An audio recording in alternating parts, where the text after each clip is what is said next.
You all know how I bashed Square Enix for the direction of how they've managed their company in the video games and everything. Haven't done a lot of video game videos, so I definitely wanted to swing back around and I want to share a series into a little bit more detail.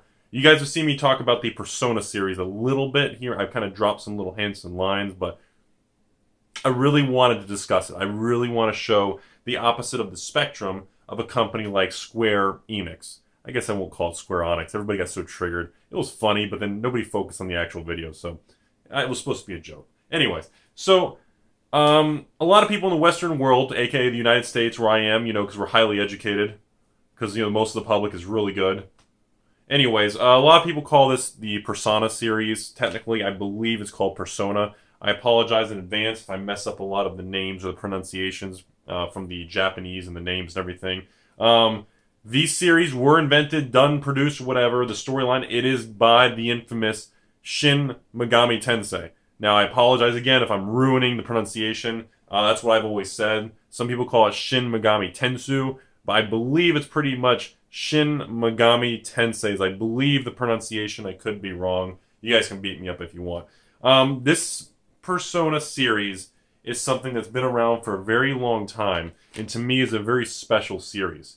This is something that I hope a lot of you have heard of it. I don't really have a good way to explain the feel of it. I mean, I think it's because I discovered this game in this series when I was very young. So, I first started hearing and playing these games. I believe these came out in 99, 2000 era. So I was like, freshman, high school-ish, middle school, high school range. So when I finally heard about these things, first of all, a lot of the gameplay takes place in kind of that high school culture. I don't know if these were a big success, at least in Florida where I am.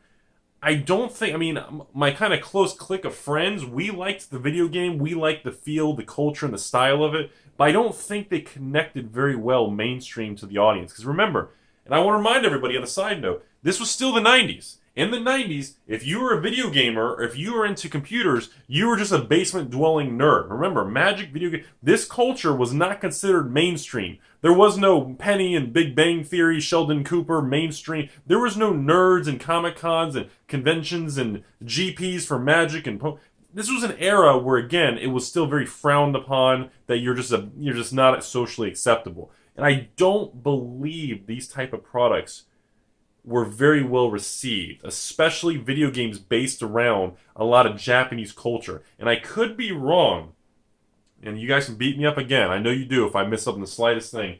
But I'm pretty sure, I could be wrong, but I believe it was either Persona 1 or 2. One of the Personas, either Eternal Punishment, I think there was like an Innocent Sin. There was another Persona 2 for like PSP, or maybe it didn't get imported or something. There was another one that even had, you guys wait for it, I hope I trigger everybody. You guys about to flip the fuck out. You ready? There was one of the Persona games, I don't remember which one, had Nazi references and Nazi things in the videos, I'm thinking of PewDiePie because of how Wall Street Journal attacked him for no reason.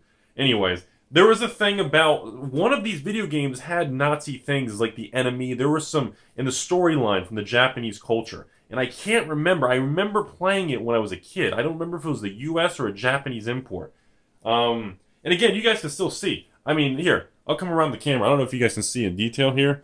I'll try to show you real clearly. How's this look? A lot of these are still factory sealed. Remember, there's different versions of PS1 games on the factory seal. You have this type of factory seal across the top with the Y-fold, is what the industry calls it. See the Y-fold seals? You see that? That was a very common seal back then. There was another type of seal, very similar. This was not the Y-fold on this original Persona game. Sorry for the reflections, but you can see this actually has what we call more of the, I forgot the term, it's like a full wrap on here. See, and it's not as good. It does slowly come apart over time.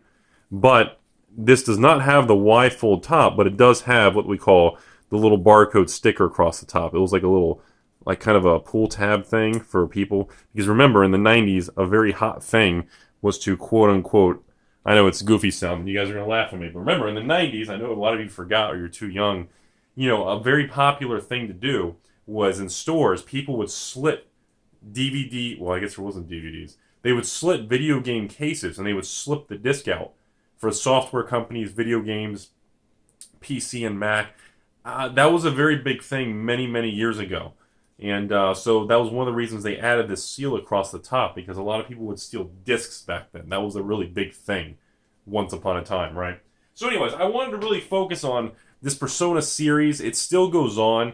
The last I remember was, I got the last two. This was when I was transitioning out. I don't remember what years these were. Is there a year on it? This says 2006, which sounds about right. Because I think around 2007 is when I bought these. And then I know they came out with the fourth one. And this one was 2008, so maybe around 2009 it was released after being published. And I never got to play the newer ones. I don't know if there's a 5 or 6. I haven't followed into this stuff now. I'm older, which means I'm shittier. I'm more worn out. I'm like an old man. I don't have the ability to focus on these old games. I can't enjoy them. I can't really succumb into the world and really... That sounds inappropriate. Should I do a giggity? I don't know. I can't really wrap my head. I can't focus and enjoy the games like I used to be able to when I was younger. And I think most of you know what I'm talking about, because since we're older now, we don't have the ability to really... We can't feel and enjoy a quality game or anything anymore. We just don't have that ability to. Even when I go back and play the original ones that I remember really loving, they're still great. It triggers nostalgia. It's great. And, it doesn't have super crazy, super 4K graphics, but the actual storyline, the mechanics, how they designed it, the little puzzles, and I believe a lot of these, again, were taking place, if I remember, were in high schools. I remember it was like you're in Japanese high schools, I think it was. And, Persona, of course, meaning personality and kind of different kind of temperaments and all that.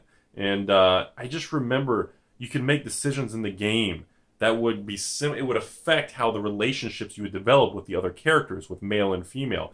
And I remember just really liking that at a younger point in my life. And now I'm an old fart. I'm just working all the time. I don't have the ability to kind of decompress and unwind with just my lifestyle and schedule. And, so when I see things like this, it still triggers me. And this is one of the few things I can say. It doesn't trigger me in a negative way. It's a positive trigger. It kind of just gives me that smile.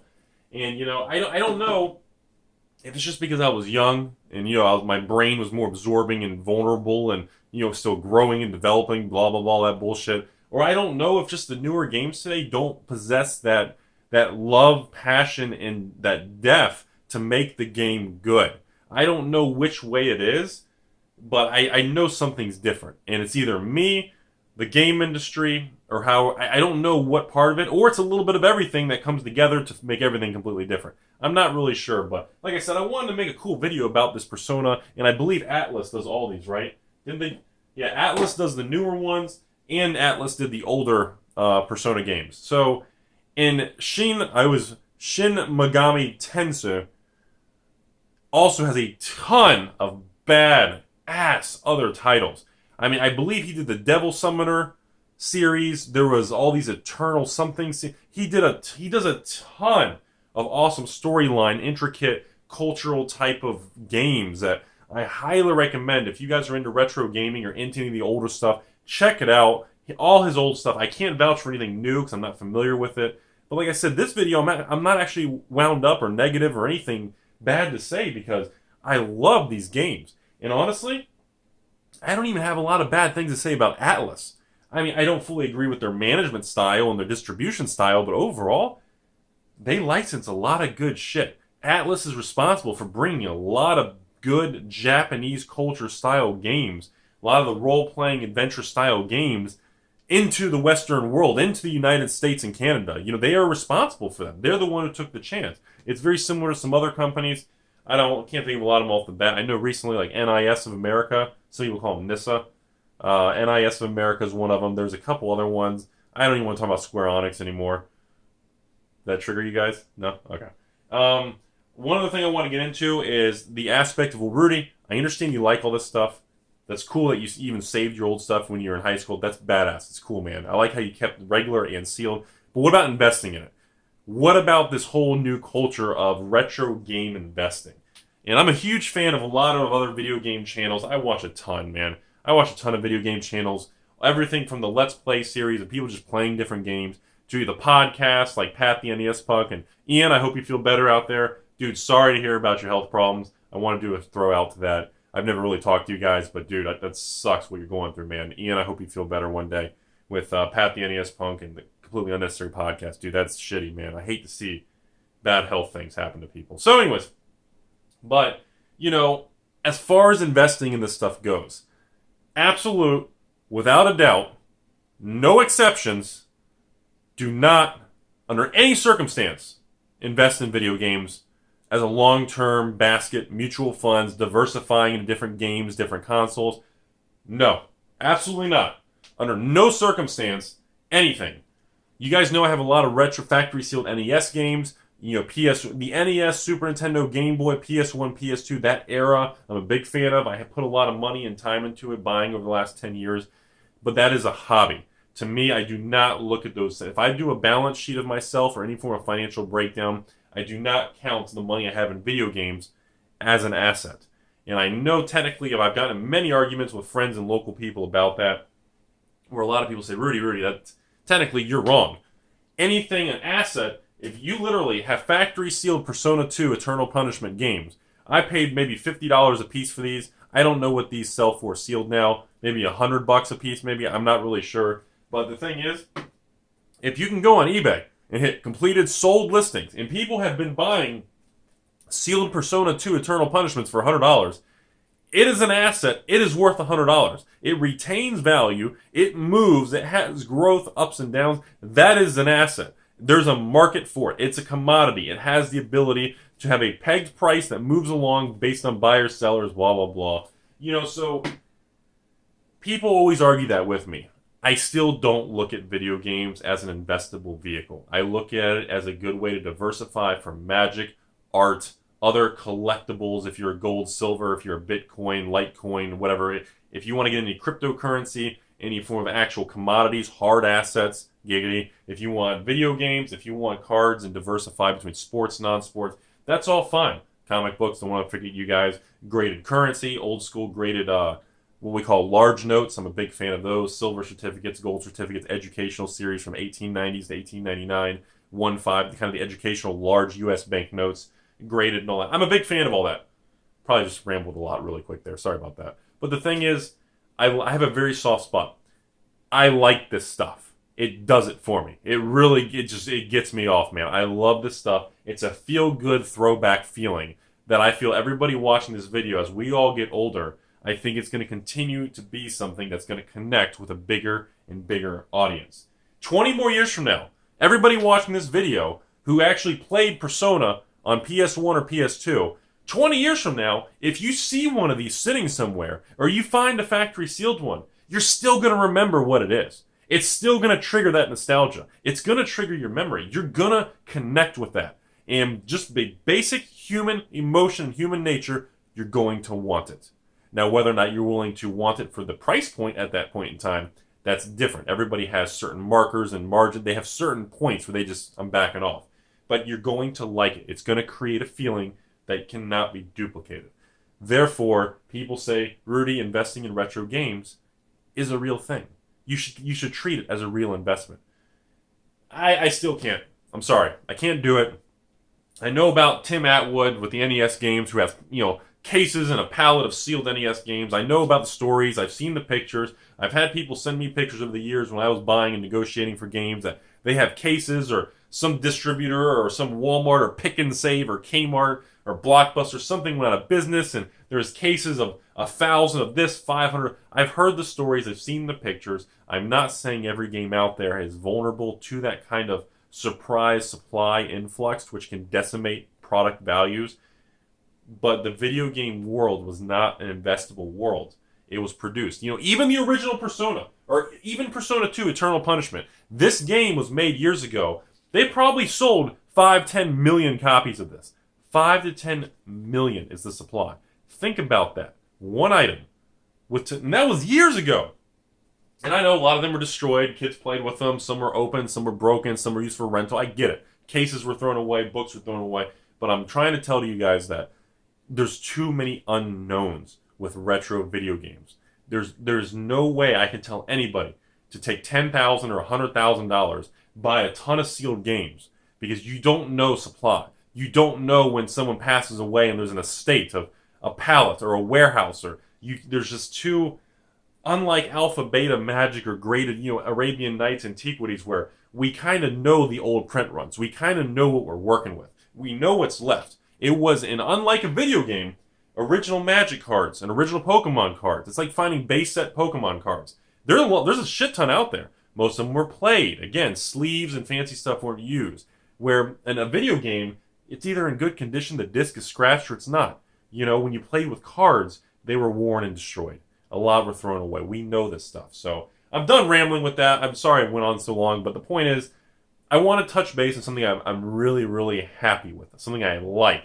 I love Shin Megami Tensei products. I love Persona series. I love Atlas for bringing those to the United States and licensing them for people like me to discover them. And before we go, I got to show you this one too. So this is a Japanese import of course, I believe, don't hold me to it, this is Persona 2 Eternal Punishment. I'll let you guys see the details here. So I believe this is Persona 2. I'll make the focus up close for you guys. See, it doesn't really say. It's not really in very good. Can you guys read that? I apologize. Let's see. Let's hold that there, shall we? So, yeah, I mean, I can take it off here. Take it off. So you can see these old things, these old boxes. Look at these things, man. Look at this. Look at this stuff. You could take these discs out, and look how they did this stuff. Let me show you this. I think this is pretty cool. I think you'll like this. Look at this. So look at the thicker CD case, the thicker jewel case. Yeah, okay, cool. It is Eternal Punishment. Sweet, obviously Japanese. But look how they did this stuff. Oh, that's right, Japanese opens backwards. I always forget that. Wait, no, am I wrong? No, I got it. I mean, I don't want to damage anything. That's how much I love this crap.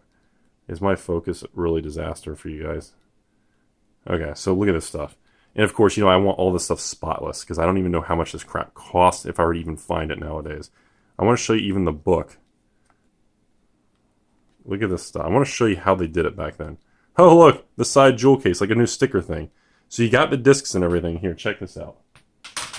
I think you guys, look at this. I want to show you something. Like even the books. Look at the stuff they included. I feel like I should have done like a sitting video with this. Look at this stuff. Oh my god, there's a card! OMG. Holy shit. God, I forgot. There was like a Persona... Was there like a trading card series? That's really, really cool. I don't know anything about that. It's a mythic rare foil. I don't know. It just looks cool. Anyway, I just want to show that. And then one other thing I want to show you guys while you look at my hand is right here. You can see. I want to show you. Let's open this. So you can even see this. Look at this stuff. Look how they did this packaging. Look at this old stuff. Look at the tape. Look how yellow it is. Look at this. Look at this thing. Look at this thing. This is... How's it open? Up and down? Is there... Okay, the hinges are at the top. Okay, cool. So check this stuff out. I'm sure somebody out there can read that, because I sure as hell can't. All this fancy packaging for a $1 watch. Look at this thing. Look at this old watch. Oh my god. Look at this thing. Look at this old watch. Oh my god.